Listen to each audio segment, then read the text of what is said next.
Ah oui. Qui s'adresse en fait à l'ensemble des parlementaires. Merci, James. Monsieur le Premier ministre, moi aussi, cette question ça me fait plaisir de vous la poser. Puis ça va faire écho à ce que disait James en préambule. Une des fonctions de l'évangile, c'est d'introduire de l'hétérodoxie dans le monde, pour nous libérer des forces qui nous oppriment. Et alors, parmi ces forces qui nous oppriment, il y a l'empire de la finance, la cage de fer de la finance, aurait dit Max Weber. Alors, un des moyens de s'en libérer, c'est certainement ce que l'on appelle l'autodétermination collective, en bon français, l'empowerment.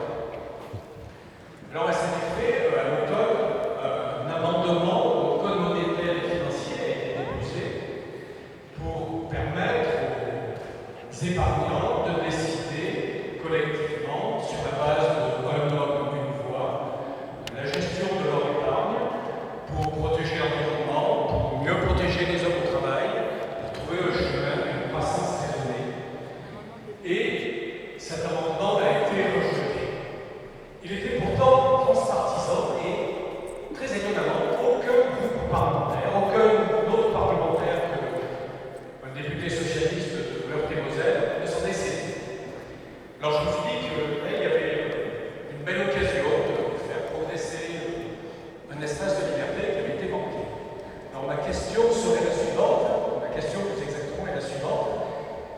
Comment comprenez-vous l'impuissance des politiques face à la finance, je dirais même à l'empire de la finance, puisque là la rationalité mathématique, la rationalité juridique domine et peut aussi, c'est souvent considéré opprimé.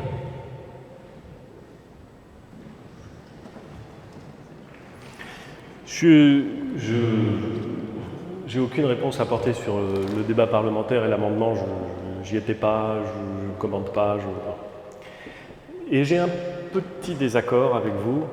Je ne suis pas sûr d'avoir le désaccord, mais en tout cas j'ai un désaccord avec la façon dont vous formulez la question. Peut-être que le fond de votre pensée est plus nuancé que la façon dont vous posez la question. Je ne crois pas du tout que le pouvoir politique soit sans prise sur la finance. Je ne crois pas du tout. Que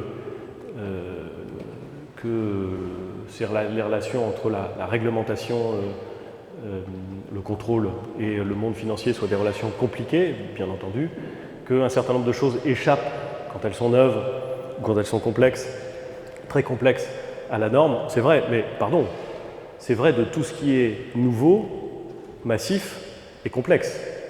La norme, elle est souvent postérieure à l'apparition du problème. En général, quand elle est antérieure à l'apparition du problème, elle est peu acceptée.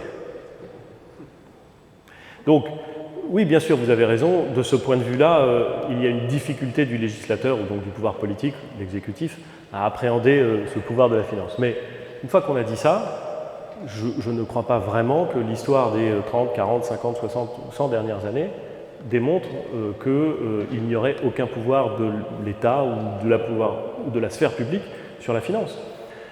Des règles de contrôle qui sont bien supérieures à ce qu'elles étaient auparavant, des règles de transparence ou de déclaration, des systèmes de régulation qui s'affinent, qui sont d'ailleurs terriblement complexes et souvent très contraignants, existent, peuvent sans doute être encore affinés, je n'ai aucun problème avec ça, mais je ne dirais pas comme vous qu'il y aurait une incapacité ontologique ou une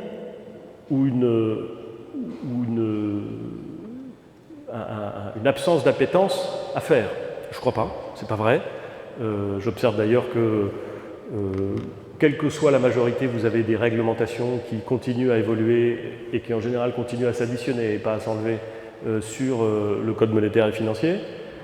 Je veux bien qu'on compare, vous et moi, la taille du code monétaire et financier aujourd'hui, il y a 10 ans, il y a 20 ans, il y a 30 ans en arrière.